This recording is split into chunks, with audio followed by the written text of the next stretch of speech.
Perfect. The mainstream media that we all know has made an oopsie yet again. Let's talk about it. ABC just flushed an entire season of The Bachelorette down the toilet 3 days before premiere. Millions of dollars gone. Why? Because this 2023 video. Now, I just want to say, if this show wasn't on mainstream media and it was just on YouTube, I don't think any of this really would have mattered. You know, unpopular opinion, but if you really think about it, we have our Drewskis and our, love shows that are on Zeus and all this other crazy stuff on Twitch like that, where they're, the most horrible human beings on earth, where something like this on a different medium, they would be able to get away with. Just surfaced showing their brand new lead, Taylor Frankie Paul, hurling chairs at her ex while her daughter was in the room.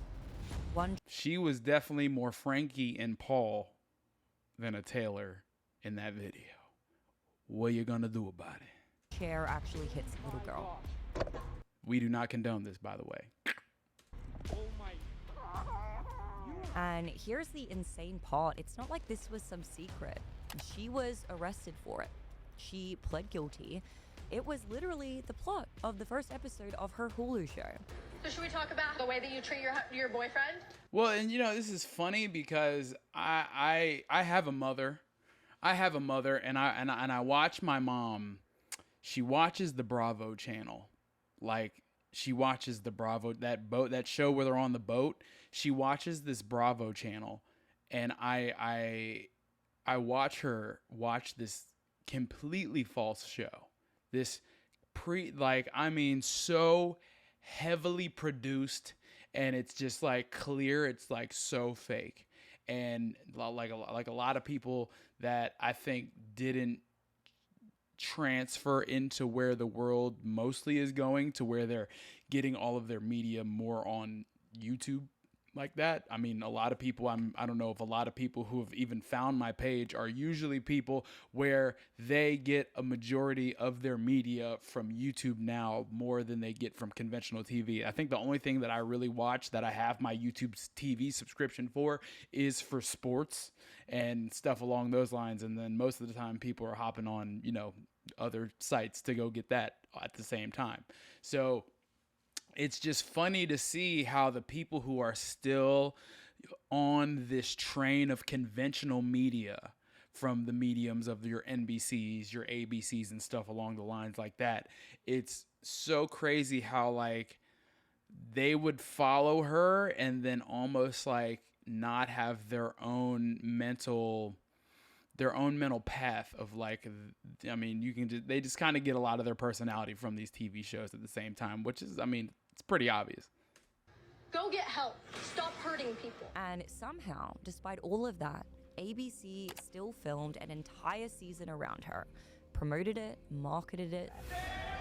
Look at these and then it's like, look at these highly produced goofballs that they got coming on like these type of shows, like, and then it's like,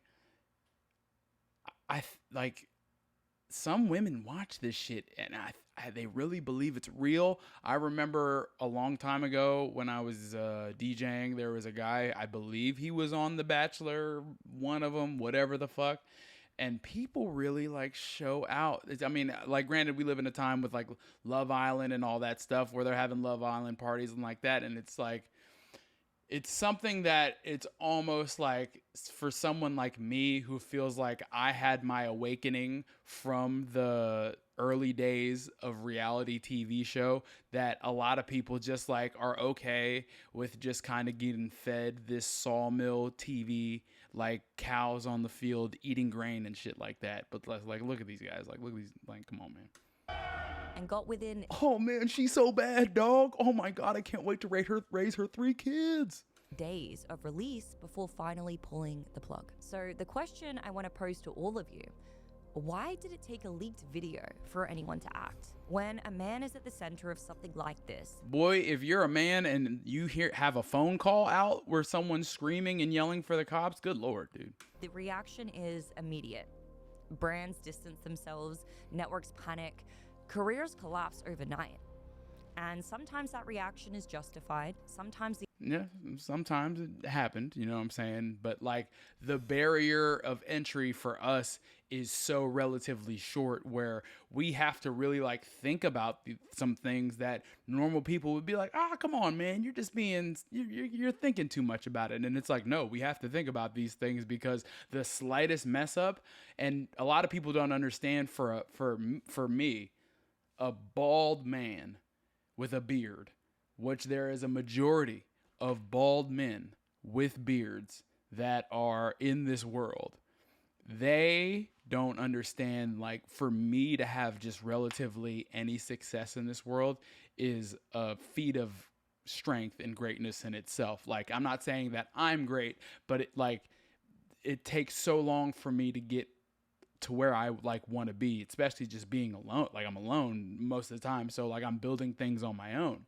So we have to think about every little step we make, every camera that gets put up to us. Like I have to be like mindful of that because like you could get caught on camera doing something that you wouldn't be too proud about. That comes out and then you finally get your shot and then this video comes out and then your chance to make any of that back, the amount of money you could lose is, I mean, 0 to none.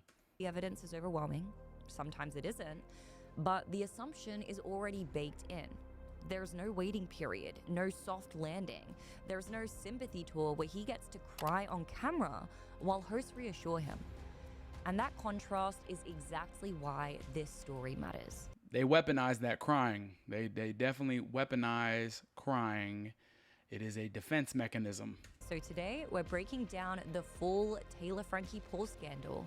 But more importantly, how modern feminism's believe all women cult is somehow still protecting female abusers while destroying men.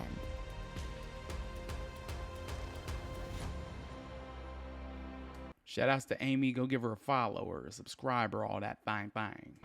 Now, if the name sounds familiar, but you can't place it, here's where she came from. Taylor Frankie Paul was one of the central faces of Mom Talk, a group of Utah-based Mormon influencers who built... Now, look at this lineup of sheep. Look at this lineup of sheep. This is one of the biggest problems that we have in the world, is we have let this app. This is why I never downloaded TikTok. And for a DJ, I left so many views on the table because I see it when I'm driving through Florida. I'm stopping at like the rest stop and I go into the rest stop and then I see people setting their phone up and then doing the little TikTok dances and stuff like that. I look at that and I'm like, man, like we've kind of like lost the plot. And it's just like, you can see that this is something that we're wasting our time because you're either a consumer or you're a creator. Now, these women kind of monetized their lifestyle because there's a lot of people that can relate to it. That's one of the hardest things that you can have in my space, because who can relate to what I'm doing? A very short amount of people. So I try to make content like this, reacting to things that we all can relate on so we can create a conversation from it. But you can see from this how they created, like, you can squint, none of these people other than their hair color look different in this obvious Utah video. Massive audiences by turning their personal lives into content and for doing Look at them pancakes wiggle. the little TikTok dances. The group and the show, The Secret Lives of Mormon Wives, became infamous for soft swinging. And for the uninitiated, that is married couples who are kissing and touching and doing other sexual stuff with other couples, but stopping A bunch of wasted time and just a lot of wasted time. short of full penetration. Now, the show doesn't exactly paint Mormonism in a very holy light, okay? For a religion that says humans can literally become gods, the exaltation plan took one hell of a left turn, if I do say so myself. That's the one hard thing about being in the sphere of where you're trying to be a part of like the social media, like, because it's like I couldn't imagine myself being around someone who was like always on that type of time. Like, in my house, like, because I'm a very my own space type of person. And at least the way I'm trying to approach social media, at least for myself, is only when I'm like out actively doing things. So when I post more event based stuff of me out actually in the field doing something. You know, like I want you to see that I'm doing something. Me just in the house doing a dance, I feel like that's very low hanging fruit.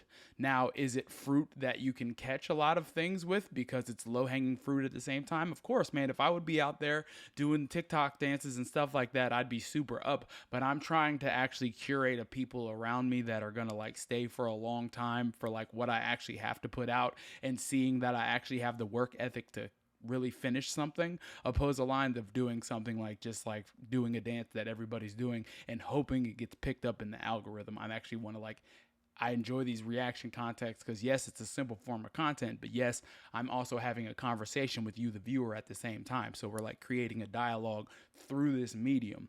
There's a lot more layers to it than just like me going doot doot doot doot doot doot and then like hoping that 15 minutes of a song clip picks up. Kai Schwimmer, come get these in line. That reality show was based entirely around dysfunction, blurred boundaries, and relationship instability.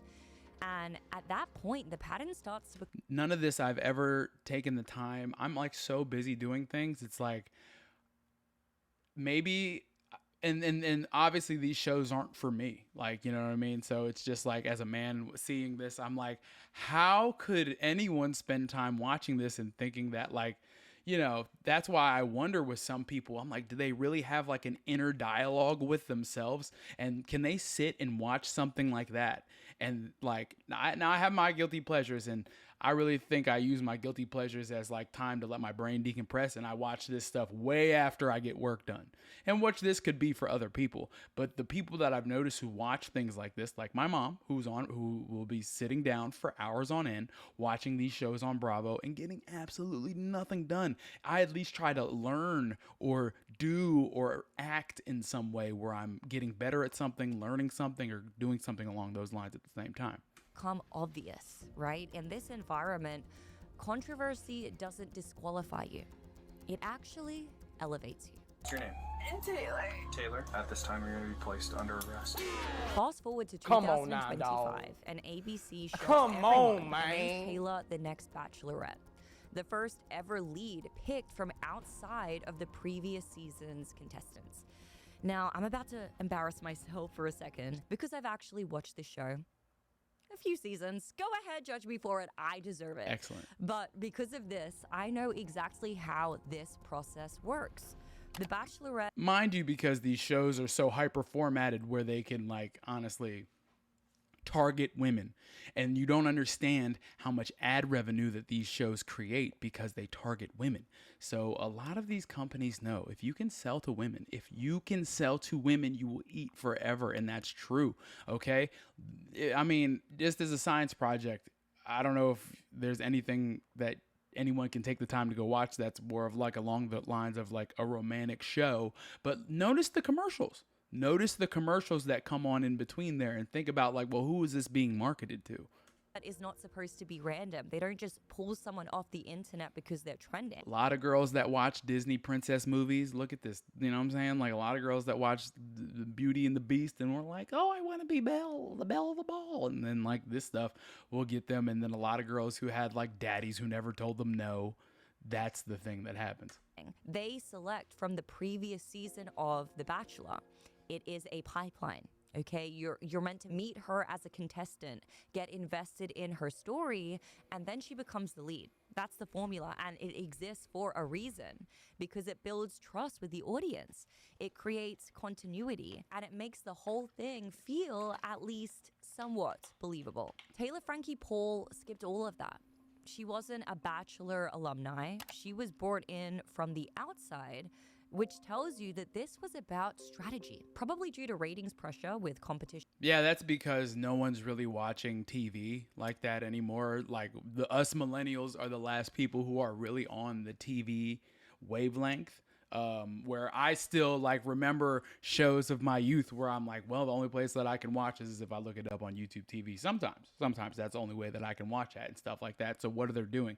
They're trying to reach out to TikToks and stuff like that, where I guess this bullshit that they do was really popular. So they're like, okay, well, let's pull from this person to try to gain that TikTok audience to come in, and so we can get some of this ad revenue and stuff like that. But this panic that they're doing has a cost, because as you can see, the background check that was pretty obvious on this one, they didn't do. From shows like Love Island, they needed something louder, messier, and more viral. So they reached for someone who already had like nothing attention, and they built a season like a wet chicken tender around it. Now, before we even get into the imagine you meet the most beautiful girl in the world and she start breaking out that, and you're just like, bruh. What the hell is even that? allegations, let me just start by saying this. This is a 31-year-old mother of 3. Now, granted, in like, are there more worse? Like, I watch. Okay, guys, you caught me. Hold on, let me. Where's it at? Daddy, chill.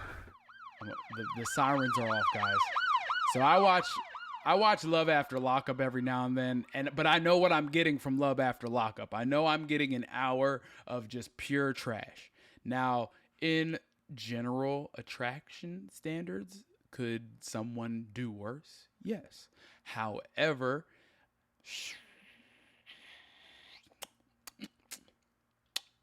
can I say the investment of dating someone with 3 kids from 2 different people already would be something that I would want to tell my son to do?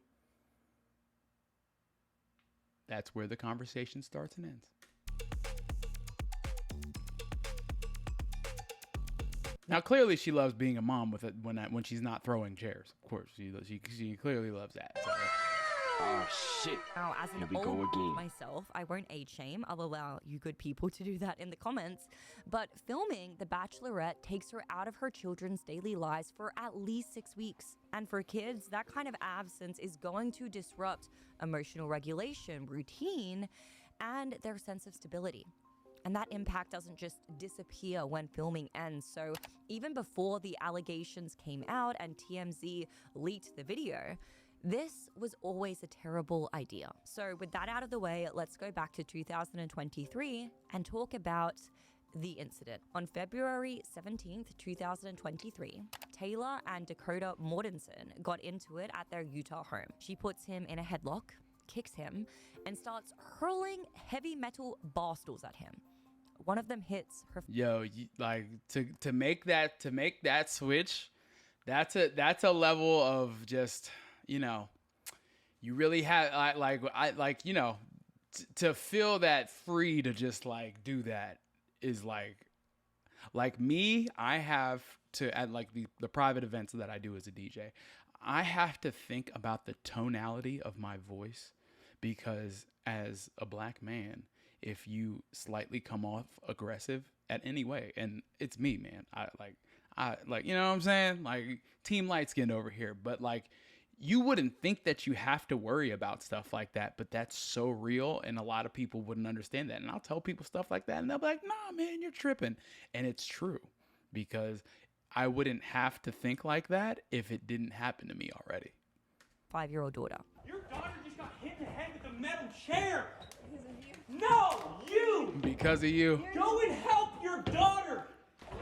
Are you okay? Taylor. Get away from my daughter! Get away! Then help Get her. away! Stop doing this. She's then charged with aggravated assault, domestic violence in the presence of a child abuse, and criminal mischief. Most of these charges were later dropped, but she pleads guilty in abeyance to aggravated assault, which means her conviction was put on hold and can actually be dismissed later if she meets certain conditions. So she gets 3 years probation instead. Again, this whole thing is literally the opening episode of Secret Lives of Mormon Wives. But after this drama started resurfacing again publicly, Filming for their new season was actually put on hold on March 16th, 2026. And in response, Taylor goes on Good Morning America, emotional, saying that it's been a heavy time for her and that Dakota always ruins her premieres. All right, enough of this shit. I can't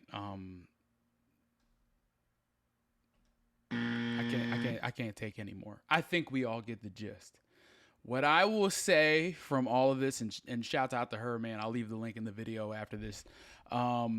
This is the mainstream media we are stuck with right now. These are the people that are in charge of, honestly, some of our childhoods at the same time. And these are the people who have lost the plot and think that this is what they need to put out on mainstream television at the same time. I highly implore people to kind of look in different directions. Are we always going to be geared towards a little bit of this drama and stuff like that, and things that are along the lines where we'll be talking about it because it's sensational, it's a little bit drama, like we're geared to that as human beings. But what I would say is try to separate yourself from the slop trough that they're giving us so they can sell us more things like this, where they come to situations where if it was in another shoes, if it was not even just a man of color, a man of a different descent, they would do everything in their power to crush them down, opposed to, you know, trying to really get to the bottom of it and give someone so much grace, because a lot of people don't understand how much grace as men we don't actually get.